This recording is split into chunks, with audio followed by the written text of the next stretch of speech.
Fala, minhas bênçãos! Estamos aqui iniciando mais um Papo de Bênção. E hoje o podcast promete, viu? Estou muito feliz. Eu acho que vai ser um dos podcasts mais incríveis que eu vou estar fazendo. Porque esse podcast vai falar um pouco sobre a minha vida, sobre a minha trajetória. E eu convidei uma pessoa muito especial da minha vida, que foi a pessoa que me teve, batalhou por mim, batalha até hoje, e não desistiu de mim no momento mais difícil.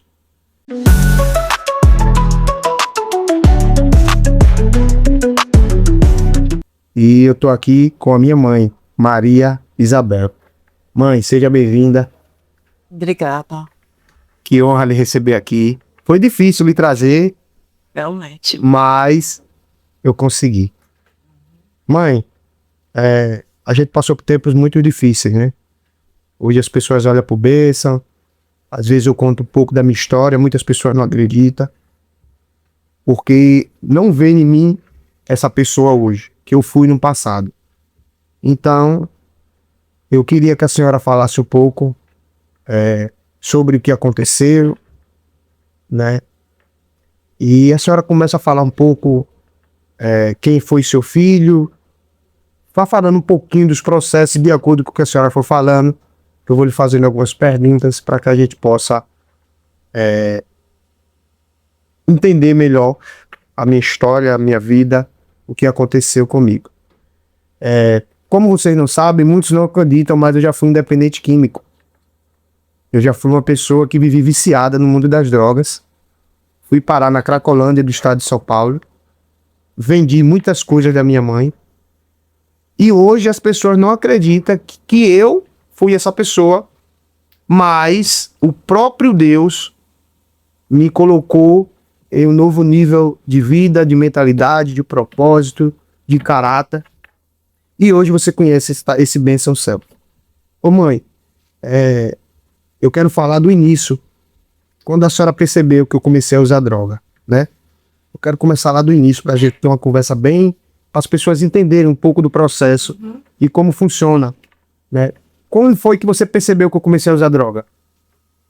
Depois dos 18 anos, Mas isso aí eu já tava bebendo. já estava bebendo. Quando você completou 18 anos, você começou a beber. Aí foi saindo das regras, né? Das regras, né? E aí foi se afundando, né? E a situação foi cada vez mais piorando. Então, vamos lá. O que ela tá dizendo aí, pessoal? Eu só comecei a ingerir bebida alcoólica depois dos 18 anos, tá bom? Eu fui criado dentro de casa, muito bem criado. Minha mãe sempre foi cristã, né? E eu ia pro Salão do Reino, sempre andei, né? Então, quando eu completo 18 anos, vou pro mundo, né? E aí eu tenho meu primeiro contato com algo e com o uso da cocaína, que foi o primeiro, né, a primeira substância química de entorpecente que eu usei. E aí o progresso, né, o crescimento do uso, até você chegar na dependência química, ele demora, não é de um dia para a noite, né? Mas eu vou dizer que depois dos 2 anos eu já estava dependente já, viciado. Foi isso? Foi, isso mesmo. Uns 2 anos. 2 anos. Pronto. A situação foi piorando. Pronto. Aí eu viajo para São Paulo, né, mãe? Você viaja, mas depois, fugido, né? Eu estava devendo muito. Eu já não podia mais pagar suas dívidas. E aí eu tive que tomar dinheiro emprestado para você fugir. Comprei passagem. E não tinha passagem direto para São Paulo. E você foi para Salvador. Para de Salvador pegar para São Paulo. Transporte. Quando chegou lá, você ficou em Salvador. E gastou dinheiro. E foi muita preocupação. E eu lutando para você ir para Salvador. E até que enfim você chegou para São Paulo. Mas você até que enfim chegou em São Paulo. Aí fui acolhido pela minha família. E aí depois você saiu de novo para as ruas, né? Arranjou emprego. Trabalhava pouco tempo, aí saía. Arranjava muito emprego bom, mas demorava pouquíssimo. Então, irmão, foi verdade. Isso aí foi uma. Eu só não me lembro, né? Que eu tive que sair. porque eu tava devendo muito a agiota, né? Devia a traficante, enfim. Eu devia muito e minha mãe não tinha condições mais de pagar, né, era mãe? E aí mãe, eu não posso ficar mais aqui e tal. E aí fui embora. Aí você arrumou dinheiro emprestado, foi no banco, não sei, foi no banco que a senhora foi? Foi, eu fui no banco, tomei dinheiro emprestado, comprei suas passagens, deu dinheiro, comprei telefone. E você foi. Aí quando eu cheguei em São Paulo, não, quando eu cheguei em Salvador, eu não me segurei, fui usar droga novamente. Gastou o dinheiro todo. Gastei o dinheiro todo, vendi o celular, Vendeu o celular. enfim. Aí mesmo assim ainda minha mãe conseguiu mais dinheiro, Foi. porque eu não podia voltar para Sergipe, eu podia voltar para Aracaju, né? E aí eu fui para São Paulo. Chegou lá em São Paulo, fui recebido por Neide, por Evânio. Família de São Paulo, muito obrigado. Muito obrigado por ter me recebido na sua casa no momento mais difícil da minha vida. Né? Vocês sabiam que eu era um dependente químico, sabiam que eu podia até ser um homem bom, mas eu estava dominado pelo uso das drogas, né? E aí eu vou para São Paulo, eles só me acolhem lá, mas passo muito pouco tempo, Pouco tempo. porque eles não aguentam. Eu comecei a usar muita droga na casa de Evânio, né? E aí eu tenho que sair da casa deles e vou pro centro de São Paulo, né? E quando eu chego no centro de São Paulo, eu logo vou arrumar emprego, né? E aí começo a trabalhar como cobrador de ônibus no estado de São Paulo. Arrumei vários empregos antes de segurança, Isso mesmo. trabalhei fazendo escolta, enfim. Eu sempre trabalhava nessa área aí de segurança. E por último, eu vou para a empresa de ônibus, né? E é lá que eu chego ao ápice da destruição, né, mãe? Eu já vinha me destruindo muito, Mas piorou. mas piorei, né? É aí que eu vou pra rua. É aí que eu fico 100% na rua. Né? E aí fico agora na rua. Lá em São Paulo, existem algumas praças chamadas Praça da República, Praça da Sé. Temos também o Largo do Aroche e temos a Praça da Princesa Isabel, né? E eu vou contar um pouco pra vocês como eu fui parar dentro da Cracolândia. Minha mãe vai falar um pouco sobre isso. Que muitas pessoas não acreditam que eu estava dentro daquele lugar. E eu estava ali todos os dias convivendo com mais de 3.000, né, dependentes químicos, médicos, juízes, promotores. Todas as classes sociais estão ali dentro daquele lugar. E aí eu saio, né? Em São Paulo, mãe, eu não fiquei devendo, não devia a ninguém a questão de agiotagem, traficante, porque a droga era muito barata e ela era muito mais forte. Então em São Paulo, quem é trabalhador, entre aspas, consegue levantar esse dinheiro. Aqui em Sergipe, o valor da droga é muito mais caro. Você precisa gastar mais para poder usar mais a quantidade. Enfim, vou para São Paulo, fico lá e aí eu passo por esse momento de transição, né, mãe? Eu não entro na Cracolândia de um dia para noite. As drogas mais fortes do estado de São Paulo, para mim, estavam lá dentro. E algumas periferias do estado. Só que era um pouco longe, eu não queria ir para os bairros, para as periferias, para as comunidades e ia para a Cracolândia. E aí o que eu fazia? Trabalhava. Como eu estava trabalhando dentro da Cracolândia, mãe, eu nunca lhe comentei isso. Dentro da Cracolândia, existe ali as polícias militares que ficam ao redor da Cracolândia.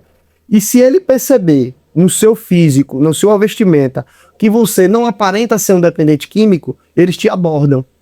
Então, como eu sabia disso, o que é que eu fazia? Mesmo eu ainda não estando nas ruas e eu queria usar a droga de lá de dentro, eu pegava uma roupa de mendigo, saía pela Avenida Duque de Caxias, cortava Barão de Tapetininga e ia lá na Cracolândia e entrava já dando uma de noia para entrar lá dentro. Então eu só ia lá. Nesse tempo eu não estava dentro da Cracolândia, eu não fiquei lá, né?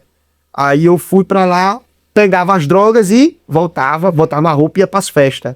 Ali na Rua Augusta, na Frei Caneca, nos pontos bem badalados do estado de São Paulo. Era lá que eu vivia muito, usando muita droga, né? A vida lá da prostituição, a vida do uso de droga é devastador no estado de São Paulo. Enfim, é normal para todo mundo acontecer várias coisas lá que aqui, aos olhos dos sergipanos, seria coisas assim absurdas, né? Enfim. E aí eu vou ficando pior, regredindo, né? e eu não parava com o telefone, sempre ficava ligando pra senhora de número diferente, né? Era. Todo dia eu ligava de número diferente, e aí a senhora ficava mais calma, porque eu falava com a senhora todo dia, então a senhora ficava mais calma, né? E aí as coisas foram piorando. Foi piorando, piorando, piorando. E aí teve um dia que fui até tive um problema na rua, né? Que eu briguei, né? E eu tava muito drogado. E lá no estado de São Paulo, né?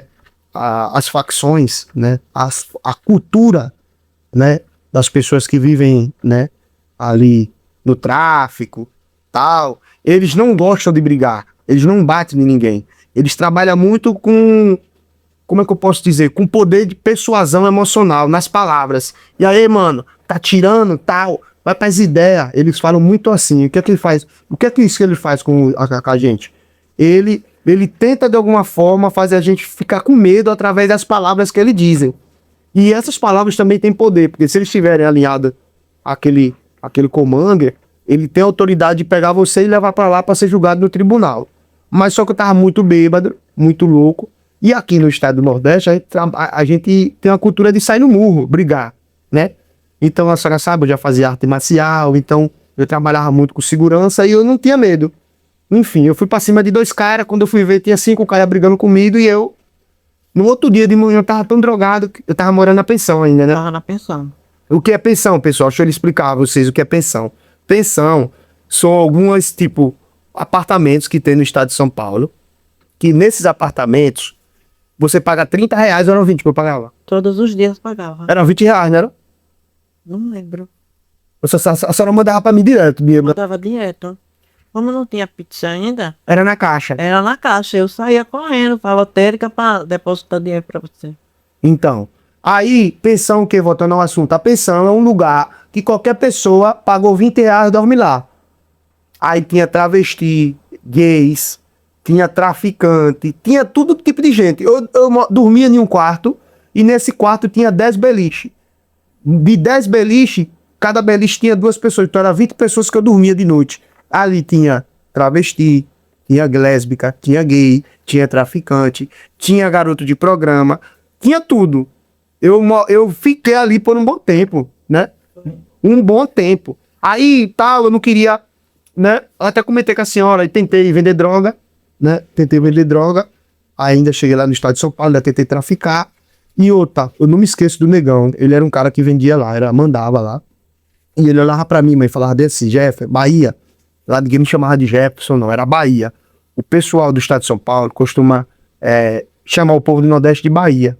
Então ele falava assim, Bahia, velho, você não vive pra isso não, mano. Você não é pra essa caminhada de droga não, velho. Eu falei assim, não, meu filho, eu preciso vender, que eu tô sem tampo. Senão eu não vou roubar. Ele, vá. Aí foi aquele negócio que eu lhe contei. Foi Deus ali. Eu tava com 15 papel no bolso, imagina. No estado de São Paulo, sem família, se os caras me pegam, se os homens me pegam, tava preso. 15 papel de pó no bolso, vendendo numa balada muito conhecida lá na Frei Caneca, uma balada muito conhecida de hétero, tem muita mulheres de programa lá. E lá os caras consomem muito isso, as mulheres também. Na época não tinha moda de balinha, a balinha tava no hype mesmo, só comprava quem tinha muito dinheiro. Então a cocaína era o peso lá, um forte. E aí eu fui com 15 papel. Mãe, eu aqui, os caras vendendo aqui, a polícia olhou pra mim, só que eu sempre não tive cara de bandido, né? Ele olhou pra mim, e aí, guerreiro? Você pode falar, meu irmão? Tá fazendo o que aqui? Eu estou tomando minha cerveja. Ele, beleza, sai daí, vá. Me botou de canto e foi buscar os caras que estavam vendendo. Só que os caras que estavam vendendo sabia que eu não disse nada, que os caras não me parou porque ele imaginou que eu não vendia. E os caras que é de lá é paulista, de tatuagem, se veste como aqueles caras da moda, enfim. Eu já não, eu sempre fui de camisa polo, um shortzinho, aquela sandáliazinha, nunca chamei atenção. Então por isso eu passei batido. Quando eu passei por isso, eu disse, não, essa vila não é pra mim não. Eu já cheguei me tremendo pro Negão, disse, olha, tá aqui. Né? Ele disse, tá vendo? Eu não disse a você? Véi, essas ideias aqui, essas ideias aqui não é pra você não, velho. E aí, eu comecei a trabalhar numa boate. Boate gay, boate, era um prostíbulo, né? E eu fui ser segurança de lá, né? E eu, como era um cara meio que pra frente e tal, e aí minha mãe tinha o número de todo mundo desse prostíbulo. Realmente. Todo dia eu ligava de alguém diferente. Mãe, tô bem, viu? Aí quando eu tava doidão, quando eu arrumava briga, né? Porque o dono, ele ensinava não, ele pedia isso. Se não pagasse a conta, tinha ou que tomar as coisas, e se não tivesse coisa pra tomar, ia cair o cacete, né? Apanhar. E aí já aconteceu muitas vezes de chegar, bater em travesti, né? Bater em gays. Em mulher não, porque tinha uma mulher lá que resolvia isso. Mas, enfim, eu vivi tudo isso, pessoal. E vocês vai ficar em choque ouvindo tudo isso. Eu trouxe a minha mãe aqui, porque Realmente. não tem como ninguém dizer que eu tô mentindo. Né? Eu trouxe minha mãe aqui, minha mãe não queria vir. A verdade é essa, ela não queria vir aqui. Porque o que é que você dizia? Meu filho, a gente tá bem, você tá bem, né? Não precisa você se expor, voltar um passado maldito que você viveu. Mas é como eu falo, né? De muito sofrimento. Eu vou chegar em Isaías ainda, não cheguei, vamos chegar lá.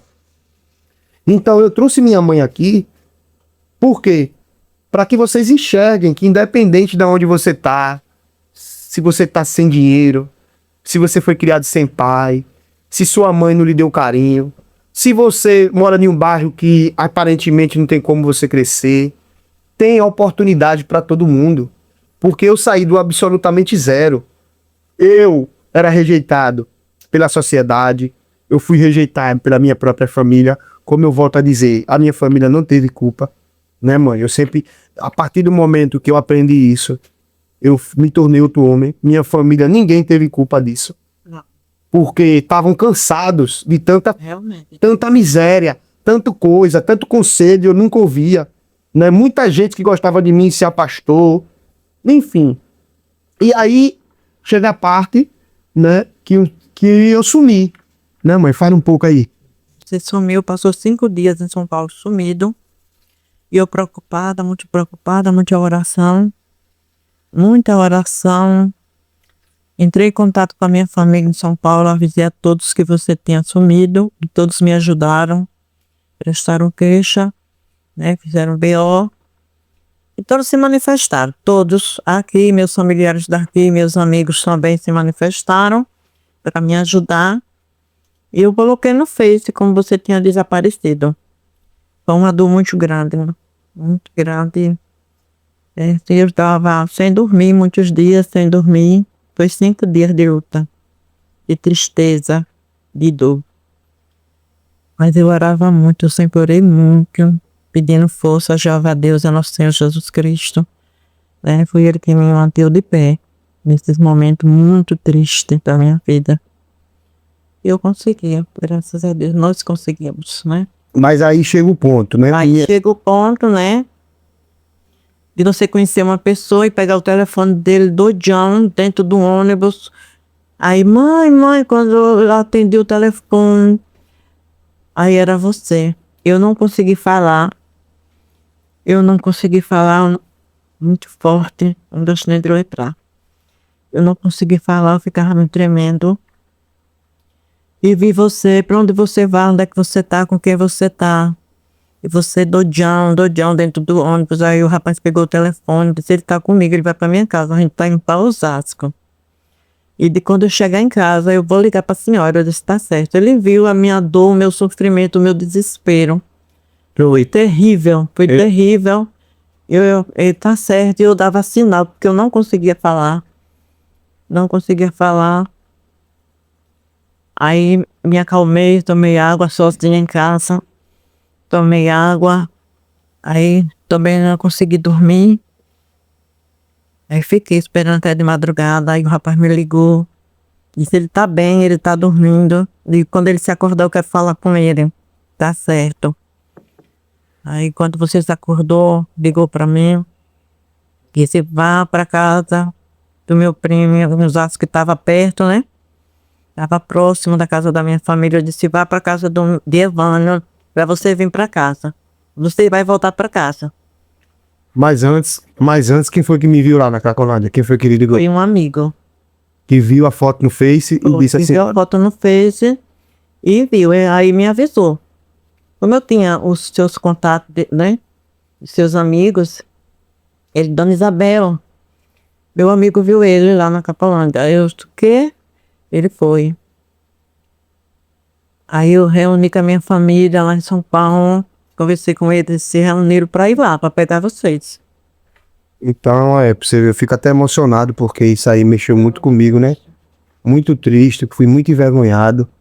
Fiquei na rua lá, tem umas praças lá, Praça da República.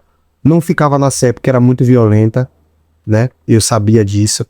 Eu fiquei também na Praça do Largo do Arocho por muitos dias, algumas vezes. E foi muito sofrimento na minha vida porque eu decidi não escutar minha mãe, porque eu decidi viver pelos prazeres da carne, porque eu decidi usar droga e a droga ela quase acabou com a minha vida. Então, eu retorno para Sergipe, né, mãe? Mas eu ainda retorno um cara que ainda não voltei pior. A verdade foi essa.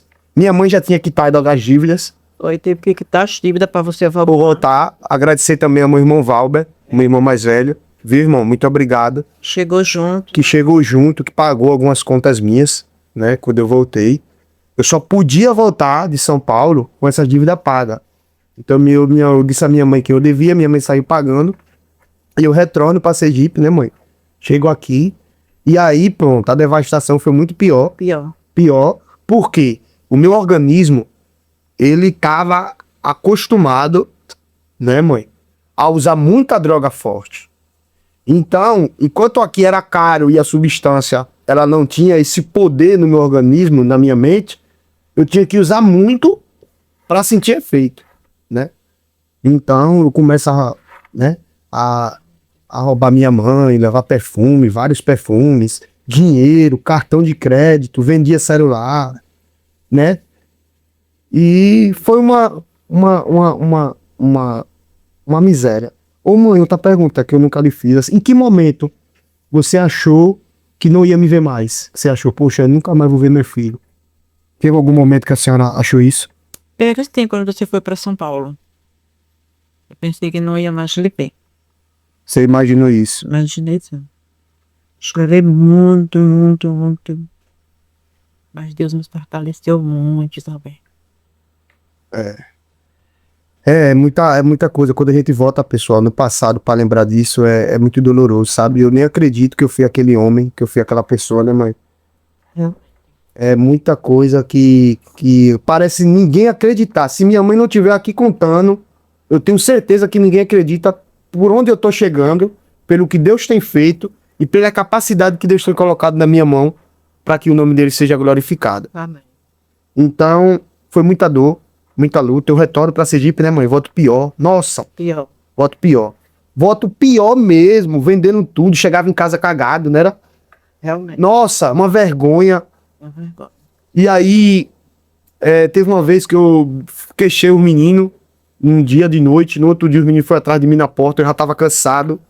Aí os meninos me bateram. Como eu tava drogado, eu fiquei no pânico. Vão me matar, vão me matar. E aí, eu fui pra casa de quem? De Keiko, né? Keiko, muito obrigado, viu? Muito obrigado.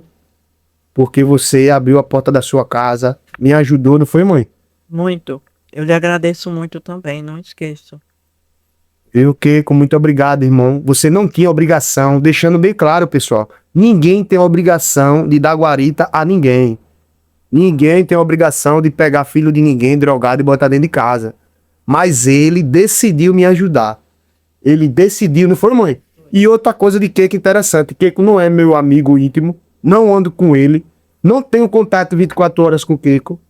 Mas na hora que eu liguei pra ele, ele disse, venha pra cá pra casa. E quando eu cheguei lá, ele não disse uma palavra contra mim. Até hoje eu não me esqueço que ele não dizia nada contra mim, minha mãe. Ele ficava calado. Jefferson, rapaz, olha sua mãe sofrendo, rapaz. Aí eu, me dê cigarro, me dê cigarro, me dê cigarro. Aí ele ia me dar cigarro. Aqui você não vai beber não, eu respeitava ele. Não, eu não vou beber não. Vai dormir, rapaz, como você tá? Aí eu ia tentar dormir, mas só que bruxo, drogado, louco. Aí no outro dia você se moveu, fez tudo lá e eu tive que ir embora, né? Então, Keiko, muito obrigado. Só que com Keiko não, eu não voltei pra São Paulo. Com Keiko eu fui me internar. Keiko já é minha parte quando eu vou pra lá, Piraca, né? Então, Quando você foi pra São Paulo. Você que foi em São Paulo? Foi. Antes de ir pra São Paulo, você saiu fugido pra cá de Queco e de lá você foi pra São Paulo. Ah, entendi. Eu comprei a sua passagem, fui levar lá no condomínio. Eu pensei que Queco já foi aqui quando eu tava. Não foi pra São Paulo. Foi antes de ir pra São Paulo. Ah, entendi. Ah, então, mais ainda. Da casa de Queco você foi pra São Paulo. Entendeu? Então, Queco, só lhe agradecer. Você vai ver esse vídeo. Eu quero lhe agradecer muito pelo que você fez, tá bom? Foi uma pessoa que chegou, abriu as portas mesmo, não foi, mãe? Recebeu. Muito obrigada. Jeová Deus que lhe abençoe, nosso Senhor Jesus Cristo. Amém. Então, aí eu volto pior, tal, enfim. Começo a vender tudo da minha mãe e tal. Não entrei em algumas dívidas, mas não entrei em muitas dívidas, porque todo mundo já me conhecia, então ninguém ia me prestar dinheiro, porque sabia que não ia receber. Então, automaticamente, as pessoas não me emprestaram muito, não me emprestaram dinheiro. Tinha alguns que emprestavam que não me conhecia, né? Mas quem me conhecia, ninguém me emprestava dinheiro. Então, as minhas dívidas foram menores. Por isso que eu comecei a roubar a senhora, né? Levar as coisas, porque eu já não tinha ninguém para me emprestar dinheiro. E aí, acontece o desastre, né? Quando eu perco meu irmão Isaías, vai fazer 5 anos agora, né, mãe? Em julho, né? Em julho, faz 5 anos que eu perdi meu irmão Isaías. 6 de julho. Dia 3, né? 6. Dia 6 de julho. Ele faleceu no mesmo mês que eu nasci, né, mãe? Eu não gosto nem de lembrar muito, que me cria muita dor. Mas graças a Deus, Deus mudou. Deus me deu força, Deus mudou minha perspectiva e hoje eu consigo encarar isso, né?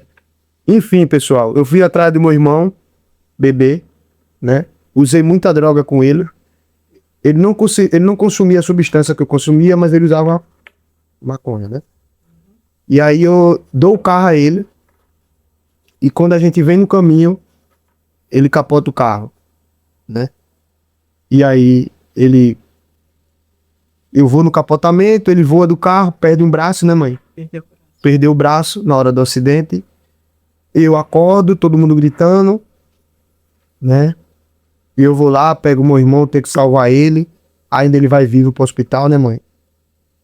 E aí, enfim, acho que foi um dos piores momentos da minha vida, né? Hoje eu não choro, não é porque eu me tornei uma pessoa fria, mãe. É porque Deus, ele me consolou. Mas eu pensei em me matar várias vezes por causa disso, né? Uma vez Nelsinho foi usado por Deus para não deixar eu morrer, Nelsinho. Nelsinho foi atrás de mim, eu pensando em me matar. Entendeu? Então, agradecer também a Nelsinho.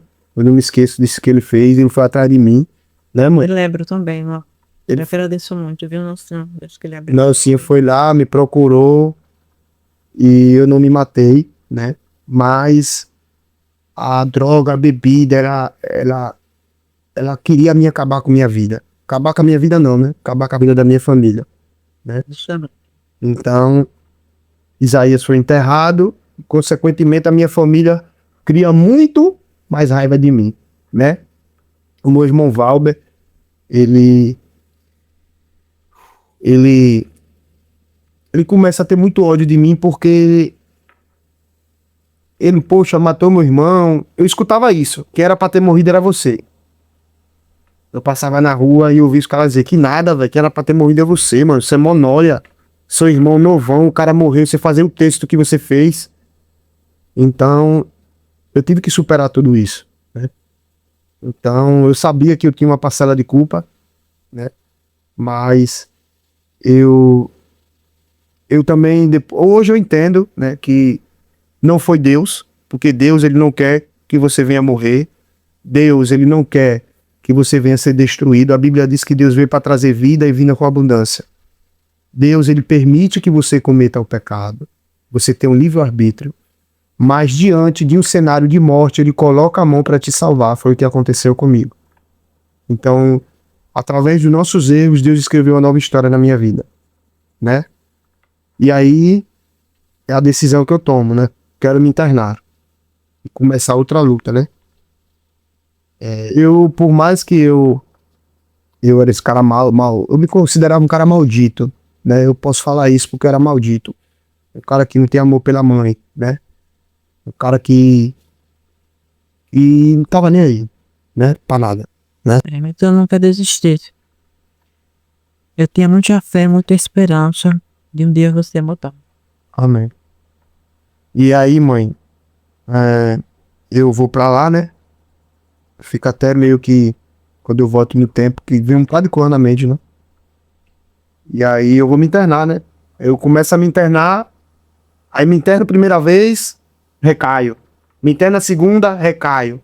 Aí na segunda, entre a segunda e a terceira, é quando Isaías morre, Foi. né? Aí é o falecimento de Isaías. Aí quando eu volto agora, eu volto totalmente depressivo. Você foi lá na comunidade, conta aí como foi que você me viu lá. Na comunidade, Foi de qual? De sua Adilson ou foi de Dona Paula? Já. Sua Adilson. seu Adilson. Lá. Fale, pode falar. Eu ia fazer a visita, né? Você me mostrava muito interesse, muito bem, né? Tava firme na fé lá, né? Tava trabalhando, muito inteligente, muito dedicado, amado por todos, né? Eu via isso em você e isso me ajudava mais, né? A ter fé e esperança. Mas quando depois da morte de Isaías, que eu vou me internar de novo. A senhora chegou lá, como foi que eu A tava? morte de Isaías houve duas internações. Mas teve uma que você me viu que eu tava dopado lá, que eu não aguentava ficar lá mais. A senhora foi me buscar com o tio Zaqueu, não foi? Tio Zaqueu, obrigado, viu? Você faz parte também de eu chegar até aqui, de eu estar aqui. Meu tio Zaqueu, não foi, mãe? É, Ele foi lá, se dispõe. Não foi, mãe? foi pegar lá em Arapiraca. O diretor da clínica ligou, venha pegar Jefferson, que Jefferson não tem condições de ficar aqui, ele precisa de um tratamento psiquiatra. Aí eu fui lhe pegar, você estava dopado, ele só tinha um tipo de medicamento, ele dopava, você passava o dia todo dopado. Eu cheguei lá, chorei, né, de ver aquela situação, fiquei com o coração partido, né, trouxe você de novo, aprontou de novo, voltou de novo. Pessoal, eu fico assim meio que emocionado, porque é muita coisa, né, mãe? Muita coisa, muito sofrimento. É muita coisa assim que se contar uma pessoa não tem como acreditar. É muita coisa. É muito assim, sei lá, senhor, olha. Até eu fico assim em choque. Tem condições de contar tudo. Não tem. Não tenho. Não tem como. Mas vamos lá. E aí agora eu vou pra casa da Dona Paula, né? É. E lá, foi lá que Dona Ruth Nezinho, Ricardo Nezinho, que são os presidentes, né? Vocês vão ver esse vídeo, eu vou encaminhar pra vocês esse podcast. Eu tenho certeza que vocês não sabem, né, o que Deus fez na minha vida, mas você vai saber através desse vídeo, né? E é lá que começa a interação, né? E lá é uma comunidade de outro nível. E outro né? nível mesmo. Lá é muito rigoroso, muito organizado, a alimentação, o espaço, a parte psicológica, né? A parte que envolve também os princípios bíblicos para que a pessoa entenda, né? Que precisa de Deus para ser verdadeiramente liberto. Hoje eu confio e acredito em todo o meio da psicologia, psiquiatria, todos os meios de autoajuda, mas eu só tô de pé hoje, eu só me tornei essa pessoa por causa de Deus, por causa da palavra de Deus, por causa que eu decidi obedecer a Deus. Então, hoje, né, eu consigo dizer isso com convicção. Bença, eu não tenho nem como falar isso pra ninguém, que eu não costumo contar isso pra ninguém, mãe, porque vai soar que eu quero me vitimizar. Então, esse testemunho eu não conto pra ninguém. Eu só tô fazendo isso no podcast porque todo mundo pede pra me contar o porquê do Bença Cell. E as pessoas acham porque é Bença porque eu sou cristão. Não. Esse nome Bença veio no próprio bairro, né? Quando as pessoas começaram a ver, né? Aí não, vamos falar da comunidade pra gente não pular. Aí eu fico em comunidade Dona Paula, né? E lá eu começo a me entregar a Jesus, eu começo a jejuar, eu começo a me conectar com Deus, começo a pregar lá, né? Consequentemente, quando você tem um chamado para Deus, você chama atenção, né? E é nesse meio de chamar atenção que você precisa vigiar, porque a maioria das pessoas que começa a chamar atenção, elas começam a se desviar porque os holofortes, os elogios começam a chegar. Então é nessa parte aí que eu começo a me amadurecer, né? Entender o meu chamado. Enfim, eu saio da comunidade, vou deixar bem claro. Eu saí da comunidade Dona Paula expulso. Foi verdade. Eu era muito violento. Não era, mãe? Era. Eu fui pra cima do monitor lá. Que ele veio querer me bater de frente comigo e eu cismei e fui pra cima dele. Aí a monitora veio, que era a dona Elisângela, não, esqueci o nome dela. A psicóloga lá. E aí ela veio conversar comigo e eu queixei ela, pode mandar embora. Eu não quero saber de nada não. Aí minha mãe já veio decepcionada, né? Ótimo. Aí já vim, foi a minha última internação. Aí vocês vão perguntar, como foi que você se libertou? Vou contar. Aí veio, recai de novo, né? Recai de novo, tô na rua, tô usando droga, e toda vez que eu chegava, minha mãe tava lá, com os olhos fundos, né? Já não tinha nem o que falar mais. Aí, a senhora me expulsou de casa. Foram quantas vezes? Eu saí de casa umas 4 ou 5 vezes. Por mim, só foi uma. Uma vez, não foi? Só uma, foi? Então, E eu dormia no beco, a senhora botava pra dormir no beco, não era? Botava pra dormir no beco porque não aguentava, se soubesse, se sabia que se eu entrasse eu não ia ficar dentro de casa, eu ia roubar pra sair. Então eu dormi várias vezes no beco, de lá de casa. pulava por cima do telhado. Pular por cima do telhado e dormia no beco, não era? Aí pulava, ficava no beco. Aí a senhora falou, ó, não quero você mais aqui, vai ver sua vida, você não tem jeito. Aí eu sempre fazia o quê? Toda vez que eu usava droga, eu me ajoelhava e orava. Deus, eu quero sair dessa vida, eu conheço a tua palavra. E aí foi um momento que Deus mudou minha vida, por isso que eu tô de pé até hoje. Eu tava deitado, orei e fui deitar e minha mãe tava no quarto dela. Aí, eu deitado, daqui a pouco eu escuto uma voz de Deus. Uma voz muito forte. Hoje eu entendo por que Abraão, porque Moisés se tornaram grandes homens de Deus, porque conseguiram ouvir aquela voz de Deus. E Deus falou pra mim, filho, uma voz, mãe, filho,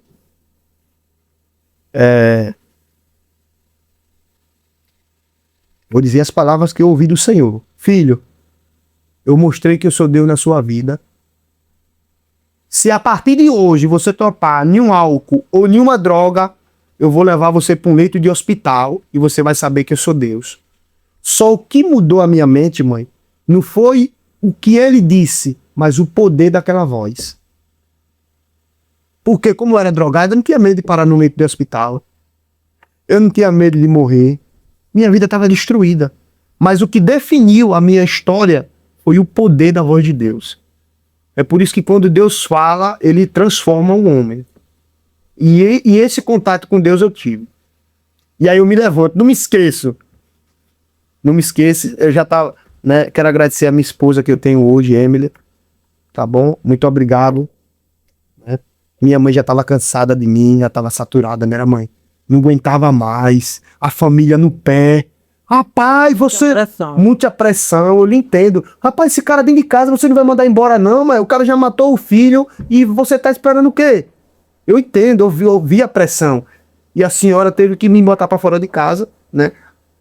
E aí é quando eu chamo Emily, né? Pra morar comigo e ela abriu mão de tudo, né, mãe? O pai policial, ela sempre viveu bem, minha mulher, Emily, a mulher que eu amo, né? E aí ela vai embora comigo, aí vai dormir no chão, né? E a gente vai morar no Seu Conrado, né, mãe? Seu Conrado. E lá eu começo a história de transformação da minha vida. É lá que eu dou os primeiros passos, né? Minha mãe lá, com raiva. E aí é quando eu leio esse Eu queria livro. morar no bairro, eu quero sair daqui. Queria morar no... Queria morar em outro lugar. Porque tava envergonhado. Tava envergonhado, né? Ninguém queria crédito comigo, eu passava, né? Ao drogado, né? Enfim, tava aquela vergonha predominante no bairro América todo, né? E aí eu vou morar no Seu Conrado, e aí eu começo a minha história de transformação, né, mãe? Depois que eu saio do bairro América, né? Já vai fazer agora, vai fazer 5 anos de Isaías morto, e vai fazer 4 anos que eu tô limpo pra glória de Deus, né? Então tem 5 anos que Isaías vai morrer, e eu já tenho 4 anos e alguns meses que eu tô limpo, né? E aí Deus mudou a minha história e eu vou morar no Seu Conrado, né? E vou trabalhar de motoboy. Sem carteira. Sem carteira de habilitação. E eu começo a ler, né? Esse cara aqui chamado Thiago Brunet, né?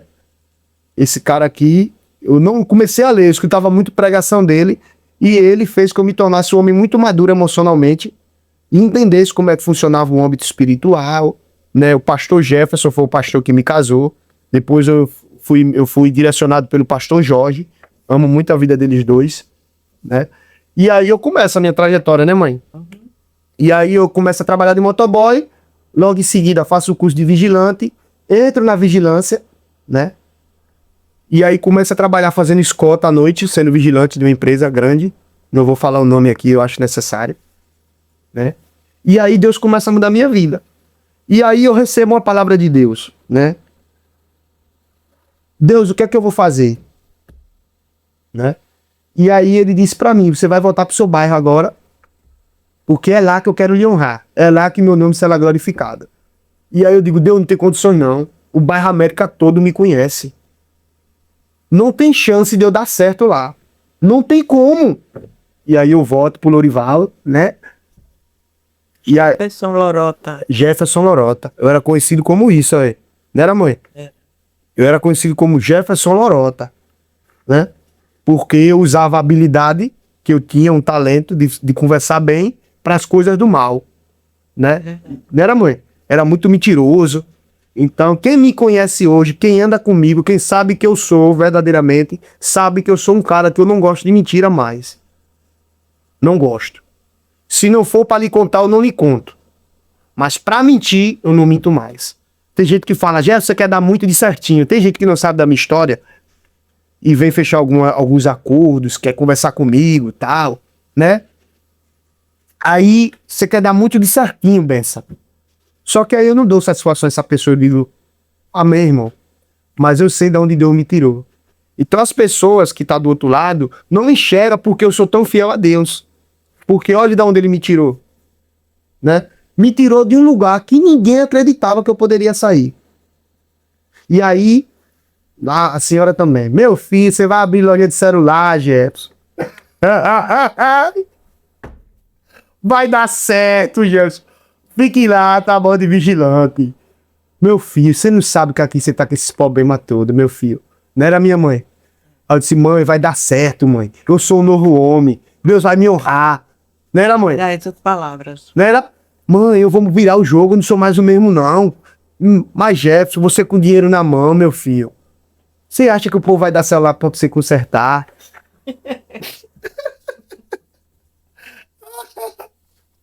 Mas aí, a voz de Deus estava sobre mim e eu obedeci essa voz. E era assim mesmo. O povo já via que eu tinha sido moldado, quando era transformado, quando não era mais o mesmo, mas ninguém acreditava.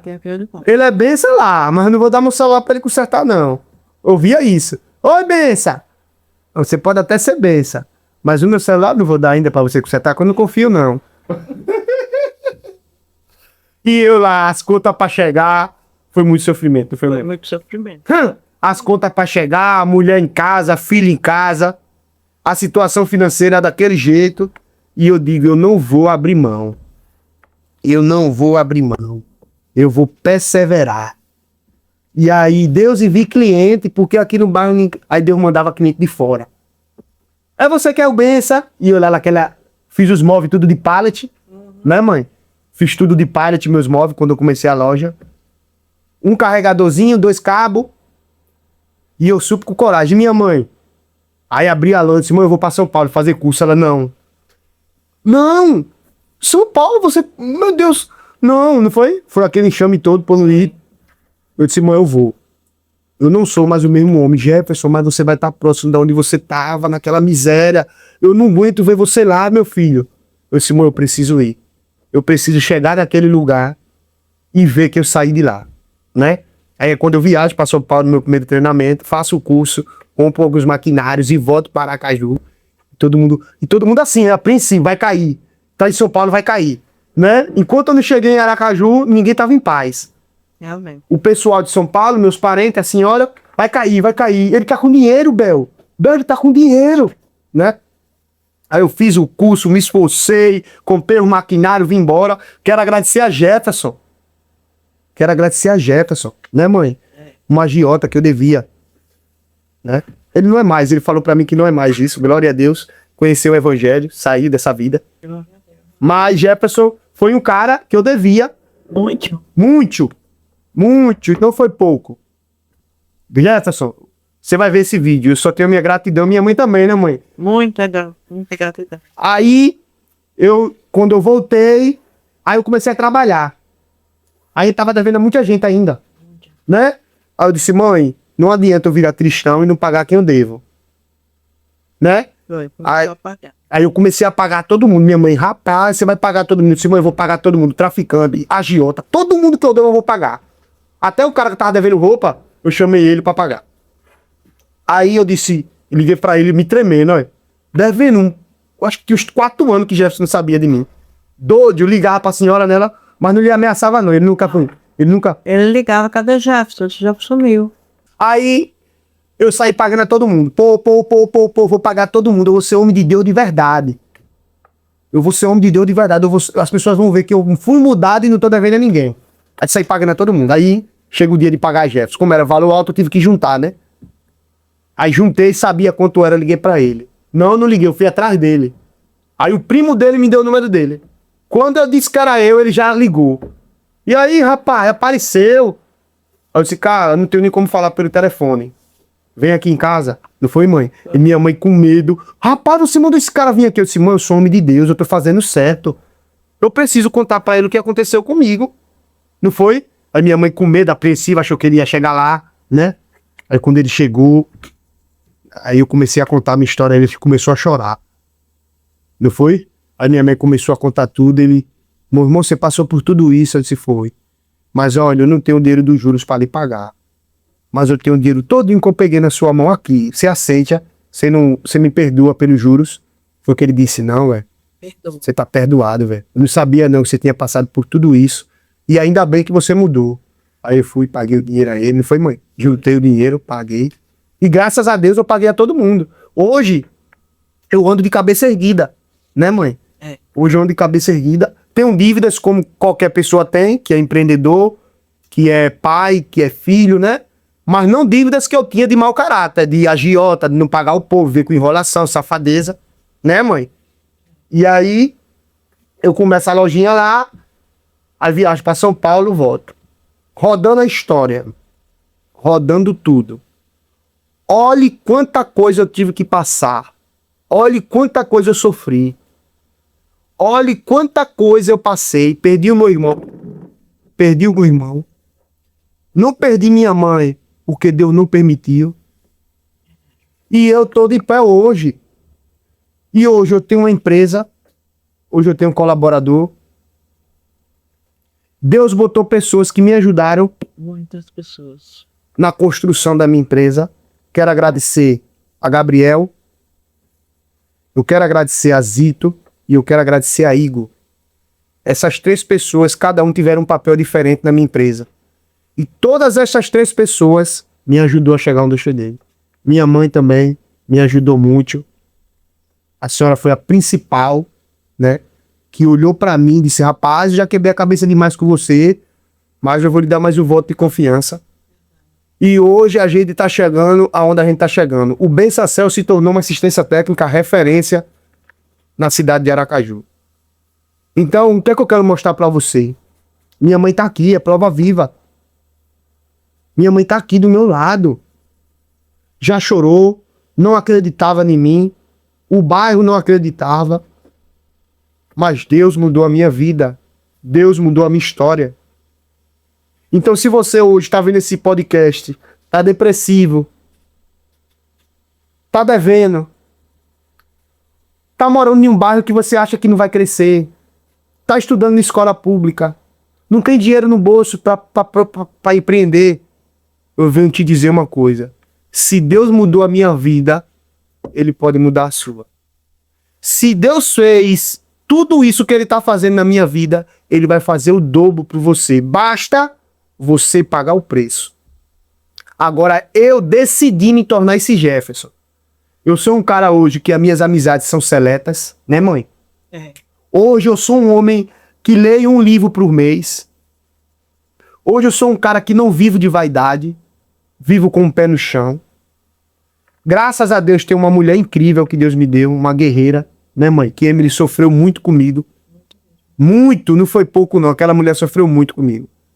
E tá aí comigo até hoje. Tenho a palavra de Deus como sendo meu maior instrumento, né? E eu quero dizer para você que é jovem, se você tá usando droga, pare. Se você não usa, não use nunca mais. E se você anda no meio de pessoas que usam, se afaste. Se afaste. Você pode até dizer, benção, mas eu conheço gente que usa e nunca ficou nóia. Tente a sorte. Você vai tentar a sorte? De achar que se o cara vai, se você vai virar ou não, tenta a sorte. Então, eu quero agradecer a Deus. Eu quero agradecer a Deus por Ele ter me dado a oportunidade de mudança. Ele me pegou num momento que ninguém mais acreditava, hein, mãe? Que era triste a situação, não era? Muito triste. E hoje eu me tornei empresário. Hoje eu ajudo pessoas a desenvolver as habilidades na sua empresa, seja na gestão, seja no operacional, seja através do marketing digital. Então eu pago um preço muito alto, né, mãe? Pago. Mas Pago. vale a pena. Pago emocionalmente, pago financeiramente, para poder ser um homem que verdadeiramente vai glorificar o nome de Deus. Minha mãe, fale uma coisa agora, eu preciso que você seja verdadeira. O que é que você tem para dizer hoje para uma mãe que tem um filho que está usando e para uma mãe que tem um filho que está na dependência química? O que é que você tem para dizer para essa mãe? O que é que você fala do fundo do seu coração que ela faça a partir de hoje? Que ela tenha muita fé em Deus, que se chegue a Jeová Deus e a nosso Senhor Jesus Cristo, que orem e não desista do seu filho. Nunca. Busque a Deus muita fé e esperança e a vitória chega. Muito obrigado, minha mãe. Agora a gente tá junto na vitória, né, mãe? Amém, glória. Outra coisa que eu quero dizer para vocês que estão ouvindo, eu não tô bilhões de rover na porta, tá certo? Eu não tô com milhões na minha conta. Eu não sou o cara, mas eu não sou o mesmo cara que eu era antes. Eu quero ser um cara próspero, eu quero ganhar dinheiro, eu quero dar o melhor para minha mãe, para minha esposa, para os meus filhos. Quero, mas vai chegar. Mas eu quero deixar uma coisa bem clara. Eu tô feliz porque eu não sou mais o mesmo Jefferson que eu era antes. Né, mãe? Ó, eu tenho 4 anos e meio já, 4 anos e alguns meses que eu tô limpo. Eu vim pegar no celular da minha mãe há 1 ano atrás. Eu não me esqueço disso. Então eu passei 3 anos minha mãe com o olho aberto, outro fechado. Será que tá mudado? Né, mãe? Vim pegar seu celular pra mexer nas contas dela 1 ano atrás. Não foi, mãe? Foi. 1 ano atrás. Então, foi um processo. Eu tive que entender. Não, minha mãe não quer que eu pegue na conta dela porque eu já fui um picareta, já fui um ladrão, eu já fui um drogado. Então ela tem o direito dela de não acreditar em mim. Hoje, eu pego o cartão dela, tem alguns cartões dela que tá comigo. Eu tenho a senha da minha mãe. Eu não tiro um centavo da conta dela sem ela mandar pagar as contas dela. Né, mãe? É verdade. Então hoje, olha o que Deus fez. Tirou o cara do poço e tá colocando onde ele quer colocar, que é para glorificar e exaltar o nome dele. Entendeu, pessoal? Então, eu passei por situações piores do que você que tá aí assistindo esse podcast pode imaginar. Olha, eu tive que lutar contra a minha emoção, contra a rejeição emocional. Eu tive que travar lutas espirituais. Eu tive que travar uma luta social contra uma sociedade que não acreditava em mim. Eu tive que travar uma luta financeira, porque eu estava escasso e eu não tinha recurso para começar nada. E também ninguém acreditava em mim para botar dinheiro na minha mão. Ninguém. Até hoje tem gente que não acredita em mim. Mas eu não tô nem aí. Por quê? Deus usou pessoas para chegar e me prestar dinheiro alto. Tome, vá lá, reforme a sua loja, invista e você vai me pagar. Então, se eu conseguir passar por todas essas lutas, será que você não consegue passar somente por causa de uma? Porque tá sem dinheiro? Porque não recebe elogio? Porque é criticado? Porque as pessoas não lhe abraçam? Gente, você nasceu para prosperar e para crescer. Agora você tem que pagar o preço. Aqui, ó, um dos livros que mais mudou a minha vida foi esse, ó, de Tiago Brunet. 10 princípios milenares. Isso aqui foi depois da Bíblia, que a Bíblia é meu principal instrumento de transformação, de edificação. Depois da Bíblia foi esse livro. Falou sobre os 10 princípios. Verdade, humildade, caráter, disciplina, perseverança. Então, eu pago o preço. É fácil ser crente? É fácil fazer as coisas certas em um mundo que todo mundo faz errado e todo mundo aceita? Não é. Mas eu decidi pagar o preço e Deus, ele tem me honrado. Então esse podcast é para você, para mostrar para você que assim como eu e minha mãe tá feliz hoje e vai fazer coisas maiores, Deus faz na sua vida. Com certeza. Né, mãe? E diga aí, fale algo para as pessoas que você quer falar hoje, dê uma palavra. O que é que você quer dizer para as pessoas que vão lhe ouvir, que vão lhe escutar?